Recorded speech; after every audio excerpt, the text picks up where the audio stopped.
Israel ने Gaza में नए सिरे से जमीनी ऑपरेशन शुरू करने का ऐलान किया है और गाजा के लोगों को इजरायली बंधकों को वापस करने और हमास को इख्तिदार से हटाने के लिए आखिरी वार्निंग दी है। इस हफ्ते की शुरुआत में इजरायली दस्तों ने जनवरी में जंगबंदी की शुरुआत के बाद से हवाई हमलों की सबसे खतरनाक हमले किए। सिविल डिफेंस एजेंसी के मुताबिक इजरायली हमलों में कम से कम 480 लोग मारे गए।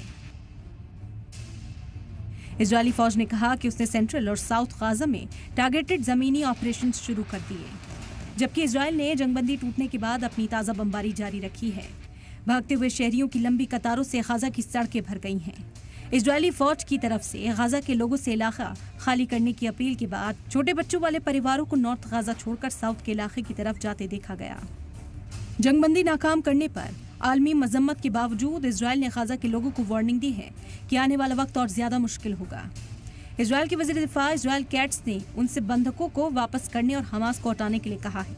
उन्होंने कहा कि अगर वो ऐसा करते हैं तो उनके लिए दूसरा ऑपरेशन खुल जाएंगे, जिसमें उन लोगों के लिए दुनिया की दूसरी जगहों पर बसने की प्लानिंग भी शामिल है। इस बीच हजारों इजरायली मुजाहिरीन ने गाजा बंधकों की वापसी और जमहूरियत की हिफाजत की मांग करते हुए यरूशलेम की तरफ मार्च किया। इजरायली पुलिस ने पानी की बौछारों से भीड़ को तितर-बितर किया, क्योंकि मुजाहिरीन ने इजराइल के वज़ीर आज़म बेंजामिन नेतन्याहू और उनकी सरकार के खिलाफ मुजाहरा किया था। हजारों की तादाद में मार्च कर रहे इजरायली नेतन्याहू की रिहाइशगाह पर पहुंचे, लेकिन पुलिस ने उनको आगे जाने से रोक दिया। गाजा में बंधकों के साथ जंग को फिर से शुरू करने के फैसले ने सरकार मुखालिफ रैलियों को नई रफ्तार दी।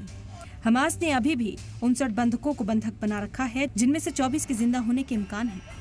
मुजाहिरीन का कहना है कि मौजूदा नेतन्याहू इंतजामिया सियासी मफाद के लिए जंग को जारी रखे हुए है। वहीं इस बदमनी के बीच नेतन्याहू ने वेस्ट बैंक पर एक अंडरकवर यूनिट बेस का दौरा किया और यूनिट के कमांडर से ऑपरेशन ब्रीफिंग हासिल की।